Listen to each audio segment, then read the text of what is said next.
promise you I'm not just going to sit here and talk to myself for 20 minutes. We've got a very, very special guest joining us. Chris Anderson has been the curator of TED since 2001, and his TED mantra, ideas worth spreading, continues to blossom on an international scale. Some 3 billion TED Talks are viewed annually. I think I do that probably once a week. As head of TED, Chris Anderson has had a ringside view of the world's boldest thinkers sharing their most uplifting ideas. Inspired by them, he believes that it is within our grasp to turn outrage back into optimism. It all comes down to reimagining one of the most fundamental human virtues, generosity. We really don't hear that word very much these days. And what if generosity could become infectious generosity? I'd like to now welcome from New York, Chris, who is beaming in to join us here at Global Citizen Now in Melbourne. Chris, good evening. It's such a pleasure to have you with us, to be joining us here in Melbourne. We wish you were here with us, but you know, we can't all be winners on this great day. Well, great to join you, and I like the beaming in angle. I literally was beaming, so bravo. Now let's jump straight into it. We've got so much to canvass and so little time. You've been the head of TED since 2001, and we've seen in that time that platform grow, exponentially from a niche annual summit into a global beacon of ideas. Can you briefly walk us through TED's journey over the last two decades? I mean, look, I took it over. I was a media entrepreneur, had the great good fortune to be able to take over this conference that I loved. I had a nonprofit foundation, which is what acquired TED. And that turned out to be key to what happened next, because we felt an obligation to give away the exclusive content from this weird conference that was held once a year, to give it away to the world. And that turned out to be the smartest thing we could have done, because by giving away the content, suddenly lots of people wanted to work with us and help us, and they translated TED into 100 languages and so forth. So it was actually this that convinced me that the rules have changed around what we should hold on to and what we should give away in the connected age. We gave away our brand, and that led to TEDx spreading out across the world. There are some fantastic TEDx events in Australia, actually, some of the best. And this is an amazing thing. Suddenly thousands and thousands of people around the world are working on our behalf, unpaid. It's so beautiful, and it just shows the power of what can happen in the connected age when you take a risk and give away something that you really care about. And I guess that kind of leads us into our next question. We've seen a lot of things happen in the last 23 years, but probably none more so than within the last sort of 5. Lead us into how you arrived at this next juncture of yours about infectious generosity. I love the fact that you just brought these two seemingly words that would be at odds together. And I love the fact that you talk about, are you a net giver or you're a net taker in your new book, which is fantastic, by the way. So walk me through at how you got to this place of trying to, espouse the virtues of being an infectious generosity giver. Well, I was inspired by the pandemic, Gemma. I mean, if you imagine yourself as that little coronavirus, the last one before the pandemic, talking to its mother and saying, I'm so tiny. I'm invisible. I weigh less than a trillionth of the gram. I'm really, honestly, never going to have much of an impact on the world, am I, Mum?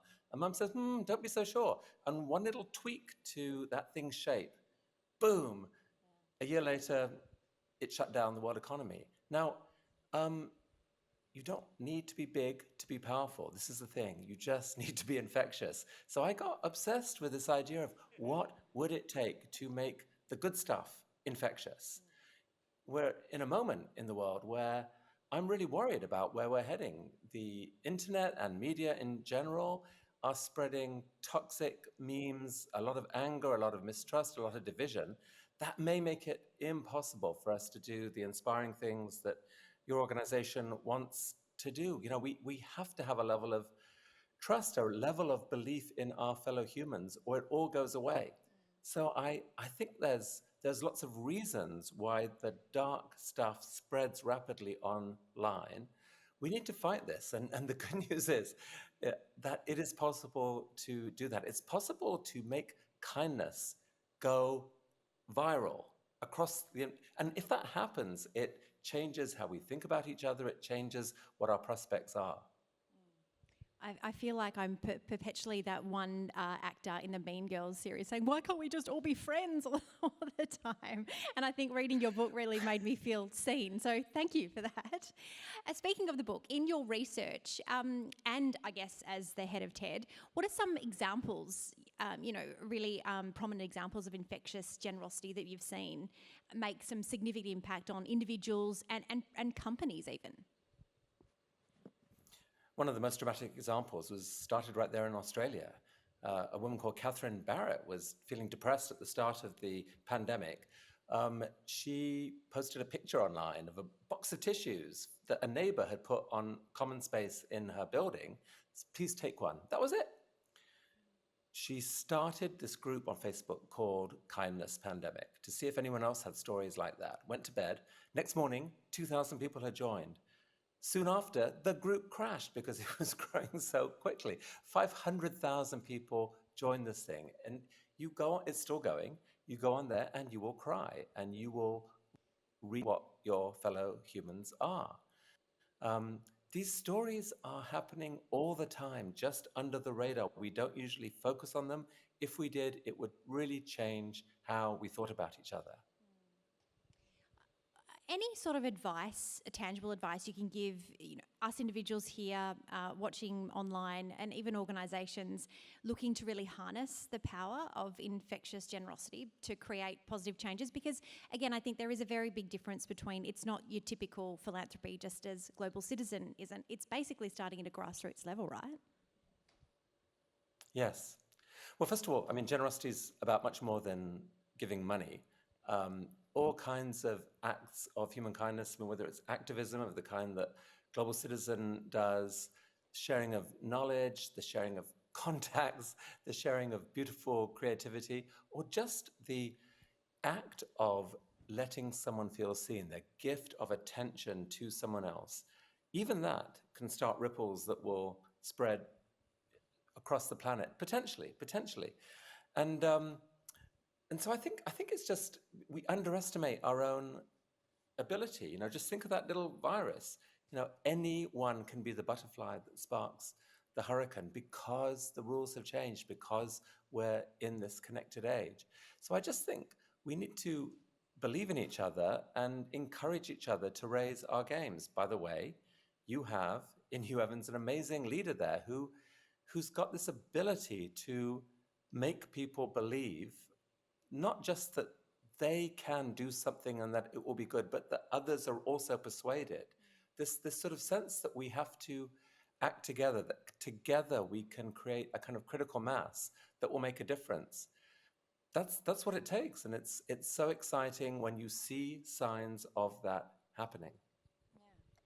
I guess 2024 seems to be what may be a year where it all sort of comes to a head. We've got a lot going on around the world, the Middle East, obviously the US presidential elections, not to mention the climate emergency that's gripping the world. Generosity sort of intersects across all of that. How do you see these elements sort of contributing, the generosity elements contributing to try and, curtail some of what we may be seeing towards the end of the year? I mean, it feels like too weak a word, right? It just feels, wow, that's not that relevant. Are you aware of what's actually happening out there and how high the stakes are and how much people dislike each other? And what I would say is that one of the most important forms of generosity right now is the willingness to try to be a bridge builder. We have divided ourselves into tribes that don't just disagree with each other, we hate each other, we're disgusted with each other, we're angry with each other. In that mode, nothing can get done. Life just comes down to a fight between one side and the other.